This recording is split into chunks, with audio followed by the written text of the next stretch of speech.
Hi, everyone. Happy Friday. It's been a while since I've been on live, and I wanted to hop on here and connect with our viewers, particularly our viewers who are veterans, because we have a whole veterans benefits playlist where I give actionable advice to those who are veterans, those who support veterans, whether it be their parents or their spouses or the children. So I wanted to hop on here Friday night to kind of give you opportunity, if you are a veteran, to come on here and ask questions. I'm going to go through some questions I got in recent weeks that you may have not seen, and the answers that I've given, and give you some kind of guidance of what to do if you're a veteran and some information. I know the hot button topic right now is PACT Act information, and I did a whole video about that, and I'll talk briefly about that and give you some resources if you haven't already figured out where you can get your resources at.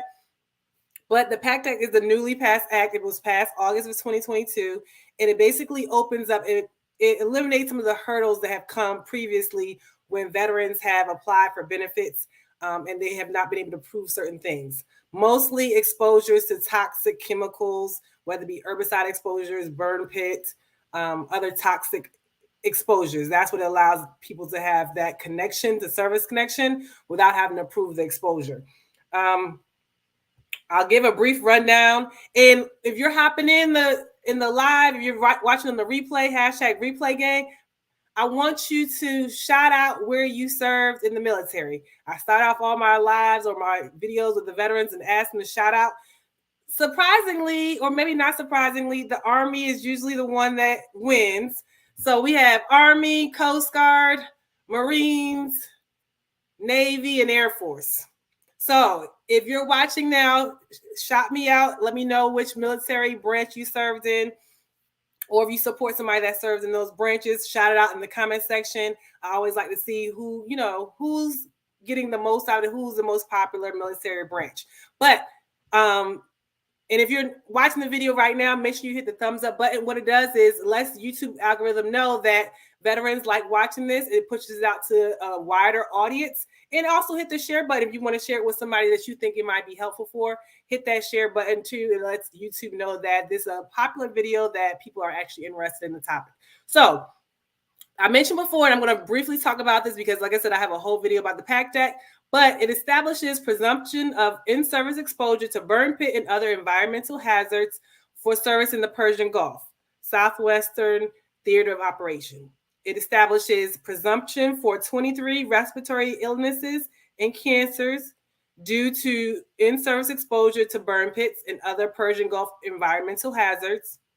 It requires examination/opinions for veterans with in-service exposure to Persian Gulf environmental hazards.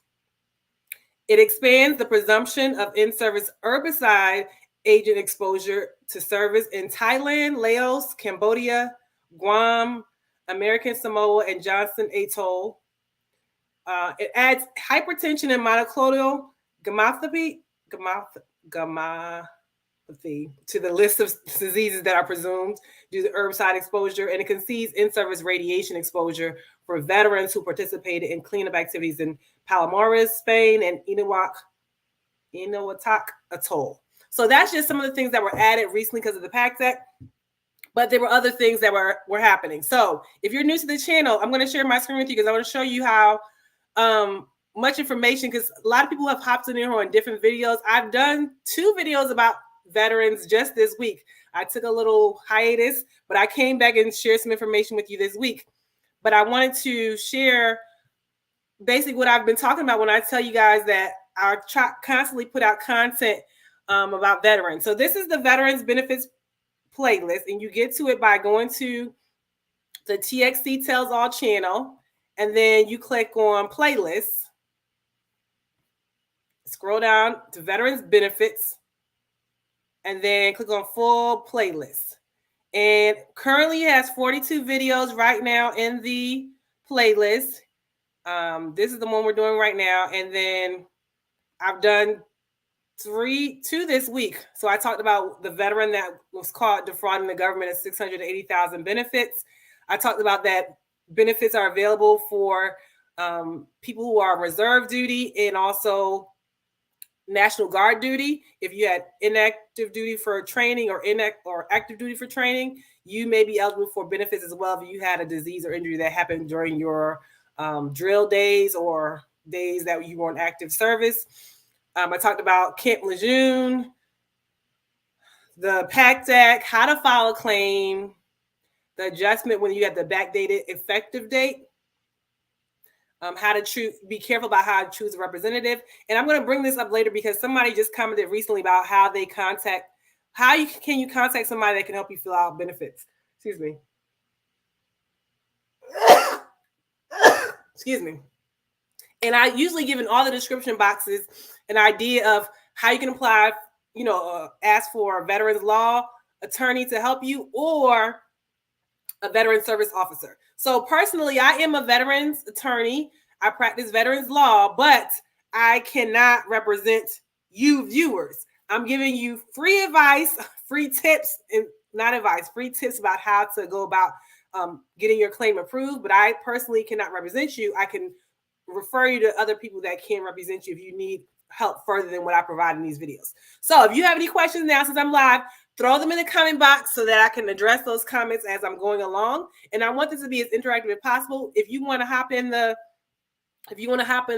live, if you're open to it, I'm going to put the link to hop in the live in the comment section, and I'll pin it so that if you want to actually hop on the live, just let me know. And then you can hop on the live and kind of be interactive. But anyway, somebody asked me about applying, and I usually put it in the description box, and it's also be in the description box of this video as well.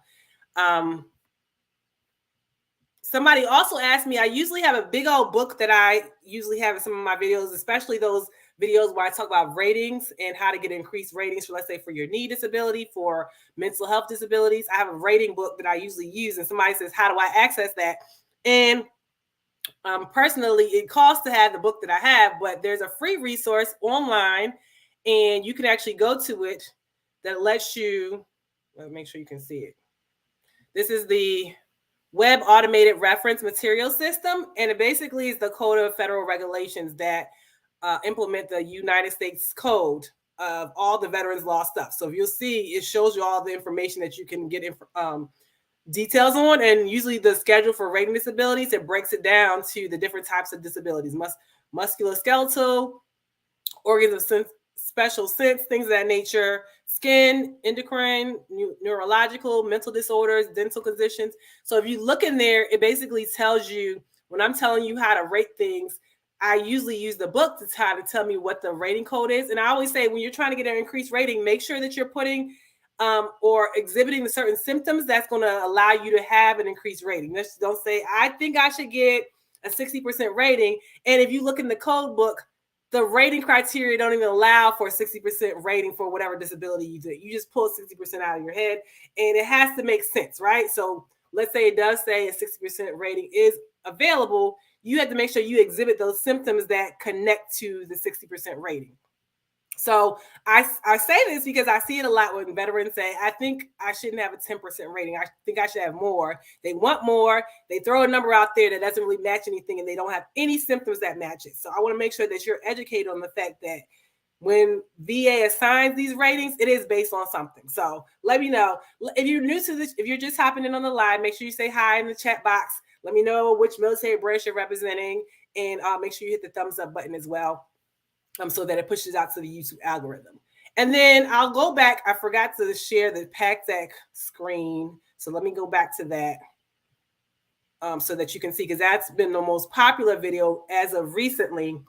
And this is actually on the official VA website, talks about the PACT Act and your benefits. And it basically tells you how to file a disability claim online, how to apply for VA health care.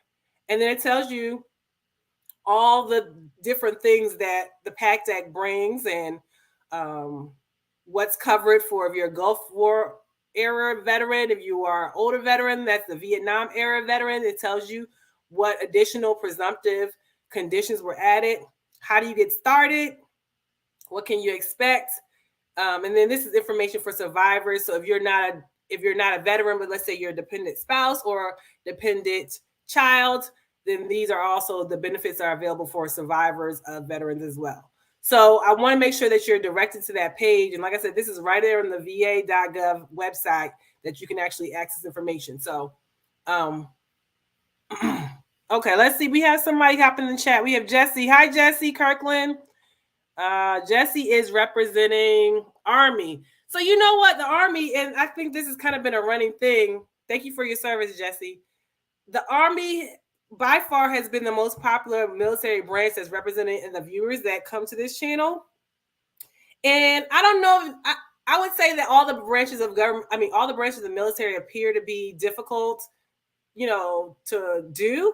But I think maybe the Army gets put through the ringer more. What do you think about that, Jesse? Do you think that's the case? Like, I don't know if you have friends that were in other military branches, but Coast Guard by far, I've never, not never, I haven't seen any Coast Guard claims in a long time. So I don't know if the Coast Guard is like, they just coast and don't do as much, or don't have access to, they get injured. But Army for sure. The next one is Marines, Air Force.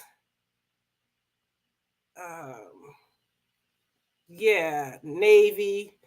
Army by far is, the Army by far is the most popular one. So I know people have their own opinions about which branch of service they feel is, the most deserving of benefits. But anybody that served their time, I think, is deserving of benefits if they indeed suffered something that is attributable to service. So I just figured I'd ask somebody.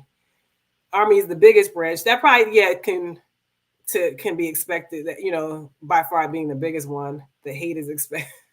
And I think they joke about certain things in regards to the different branches, but I think that, like I said, you may encounter more injuries in certain branches based on just the kind of work that they do in those particular fields.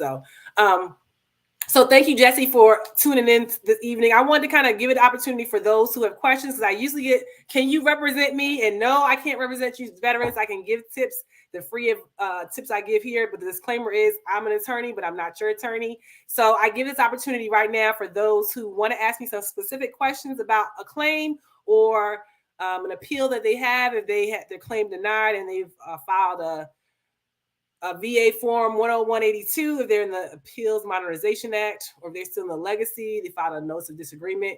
If you have any questions about how you can make sure that your claim gets granted on appeal or gets granted at the lower level. Obviously, as we mentioned earlier this week, I'm not going to help anybody do any fraudulent things, but if you feel like you have a valid claim that you feel like you were deserving of benefits and you were denied, I try to figure out what happened. And I want to say, people, all the time, I always direct people to their rating decision, because they said, I got denied for this, I don't know why. And typically a rating decision is very detailed. May discourage a lot of people from reading it, but it's the narrative portion of the rating decision tells you why you were denied. In the new rating decisions, it even gives favorable findings, right? So it says, let's say they denied you for, this recent person said they were denied for sinusitis, but they served in the Persian Gulf. And my question to them was, well, if you served in the Persian Gulf and you were denied for sinusitis, either you were denied because you didn't serve really in the Persian Gulf, or you didn't have evidence of a current disability. It's only those two things you got to prove for presumptive service connection under the PACT Act, right? Either you didn't have evidence that you served in the area, or you didn't have evidence of a disability that's on the presumptive service connection list. You got to kind of figure out which one it is before you come to me and ask, because I'm going to tell you to go back to your rating decision and look for the favorable findings. And the favorable findings means, yes, we acknowledge you have this, but you were still missing something, which is why it was denied. When that goes on appeal to the board can't revert back and say whatever the RO found was a favorable finding. The board cannot disagree with it. That's set in stone. The board basically has to decide whatever the missing parts are, if there's enough evidence to support a grant or denial based on those things. So for those of you who have questions about denials, look at your rating decision narrative first. And then if you still have questions about it, come talk, maybe comment in the comment section, but at least do your due diligence first before you ask me questions about that. Let's see. Jesse says, is it worth pursuing SMC if already 100% service connected? Yes, Jesse. I did a whole video about that, about 100% service connected. Yes, you do get additional monetary benefits if you have SMC, and usually SMC is triggered by having 100% service-connected disability. So a lot of the times, and I gave a whole video, so check out the whole video because I don't want to take up all the time in this video, but it is worth pursuing SMC, which is special monthly compensation, which is money above and beyond what you're already receiving as total disability rating. So I think it is worth it. Now, would you be eligible for it? That's a different story because there are different criteria to meet special monthly compensation. What it basically says is that even though I'm being paid for 100% service-connected disabilities, there's still additional deficits that are not being met financially that I need this extra finances to meet. So that's what special monthly compensation is about. And yes, I usually prefer those veterans who already have 100% to go see if they're eligible for special monthly compensation to see if that's another way that they can increase their total monthly compensation benefits. So thank you, Jesse, for asking that question. And I did a whole video about that because particularly when I did the PACT Act video, a lot of veterans says, oh, what's the point? I'm already 100%. And I said, the point is that if you get service connected for these additional disabilities under the PACT Act, you may not get it under the scheduler basis, meaning under the rating basis, because you can't get more than 100%. But by being service connected for those disabilities, the symptoms for those disabilities that are PACT Act related would trigger special monthly compensation, which is additional monetary benefits that you wouldn't be entitled to otherwise. So the cap in scheduler rating is 100%, but there's also a non-scheduler rating side that would entitle you to additional money depending on what your additional, like I said, deficits are. So thank you, Jesse, for asking that question. And if you're tuning in now, I have I'm going to share the screen again because I think some veterans are new here. So this is the TXC channel, and this is the Veterans Benefits playlist. We have 42 videos here. And I did a whole playlist. Let's see. Special monthly compensation. So I did that about 9 months ago. I explained how you can qualify for additional monthly special compensation. I did that after the PACT Act. And then I did another video about how if you were assigned a 0% under the PACT Act, how you can get additional higher ratings. So check out that video as well, because some people were saying, oh, this is a hoax. Like, why are they telling us to apply for PACT Act and they only assign it at 0%? It actually, being assigned a 0% is not the end all be all. And check out that video because I kind of explain what it kind of triggers other opportunities and triggers increased rating, things of that nature. But being assigned a 0% does not mean that, oh, it wasn't worth it to apply for the PACT Act, because it totally is. So, Jesse, I just told you my disclaimer. I have in the description box attorneys that can represent you or veteran service officers. I will be transparent that I've not heard as many good things about veteran service officers as I do about attorneys. But that's for many reasons, right? Veteran service officers are paid by a particular organization and they have limited resources and a lot of people, right? So it's kind of like a public defender where you may not get as much of the attention as you need. On the back end, if you hire an attorney, veterans attorneys who are accredited through VA, you're going to have to pay them some money for representing you, right? And they get 20% of your past due benefits, but they may know how they won't take every claim. So they have a time to actually deal with your claim, and they know kind of what's needed, and they know if their claim is worth actually going forward with. Some of them may not even take your claim if they feel like you may not win on appeal. So if they take your claim, it's more than likely that they see that as some kind of benefit, and they will get 20% of your past due benefits, which in reality, yes, normal lawyers, just as a side note, charge 40%. Let's say you had a car accident or something. Attorneys that represent you in car accidents charge 40%. Veterans, accredited lawyers have a cap at 20%. So they're taking less than what you would normally pay a regular lawyer, but they do take that percentage of your benefits, and VA pays them directly. You don't have to worry about it in the back end. Some of them may make agreement with you, for that, but usually it comes out of your past due benefits once that you actually get it granted. So that's why I usually direct people to, because they, like I said, they'll know based on looking at the total picture whether this is why it's denied. Unless you have this information, you're probably going to get denied again, so it's not worth it. But at least they can tell you straight up, and you usually get a faster answer than veteran service officers. Veteran service officers don't charge any money, but like I said, it's kind of analogous to a public defender because they have a high caseload, so you may not get the personalized service. I know there are other veterans agents out there, and there's been mixed reviews about that. And I did a video about that too, because some people feel like they've been taken advantage of and they pay someone to represent them and they don't get the results that they want. And I did a whole video about that as well. So check out that channel. Let's see here. We have Vicken Stark. I'm new here. Hi, Vicken. Welcome to the channel. Army 100% disabled through VA. Okay, Vicken. So you might be, like I said, as I mentioned about Jesse, since you're 100% service connected, you might want to check out that video too about SMC, special monthly compensation, because there may be additional compensation that you're entitled to in addition to the 100% you're already receiving. Let's see, DB. What does DB mean, Dwight? I'm there right now. Oh, you're on the channel? Okay. T. Jones, I have all the symptoms for TBI, traumatic brain injury, and I have been diagnosed with migraines at 50% unemployable. I have 70% anxiety/depression, 30% tinnitus. How do I get continuity to get SMCT? Thanks. That's a lot. So I don't have my little thing. What's your combined rating? Is it 100%? Because you have migraines 50, 70%. You're probably 100% because you got 70% for the mental health disorder. That'll be your biggest thing. The mental health disorder and migraines are probably your biggest thing about SMCT, because the tinnitus probably is not as affecting.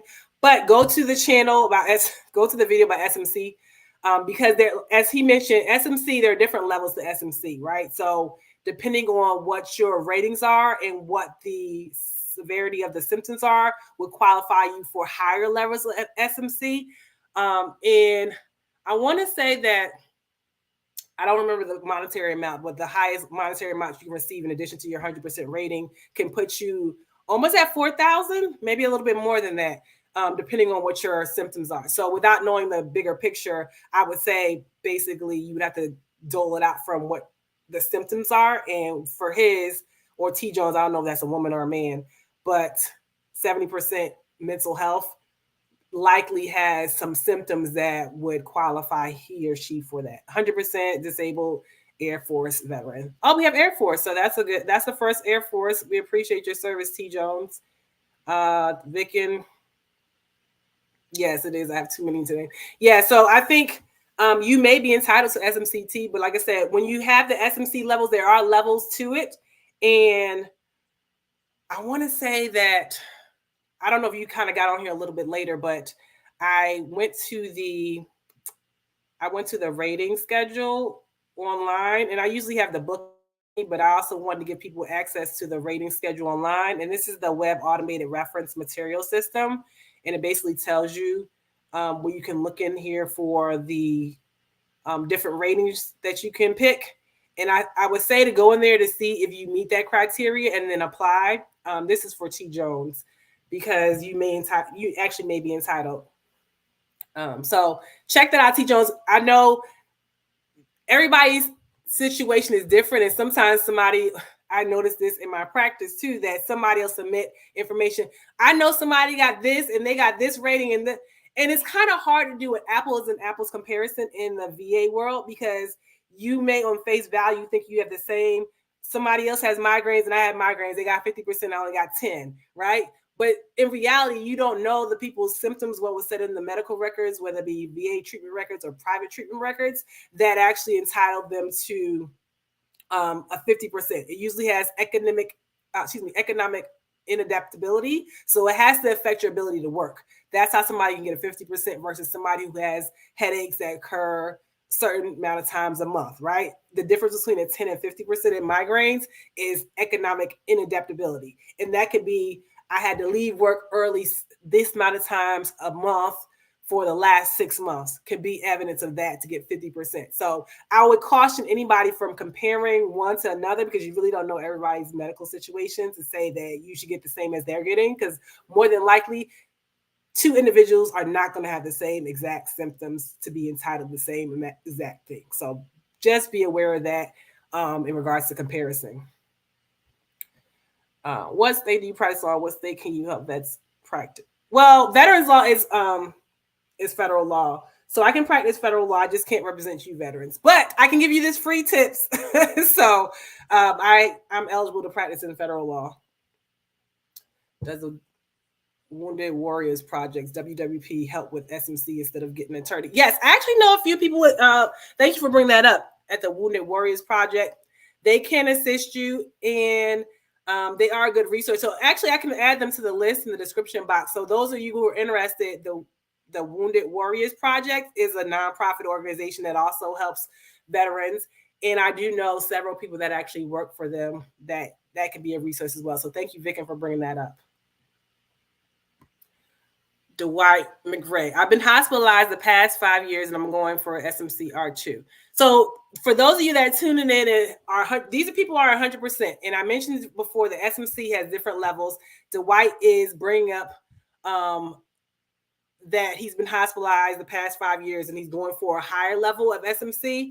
And hospitalization is one of the requirements. Do you need assistance from another person to kind of deal with your everyday life? Things of those nature also factor in the level of special monthly compensation you get.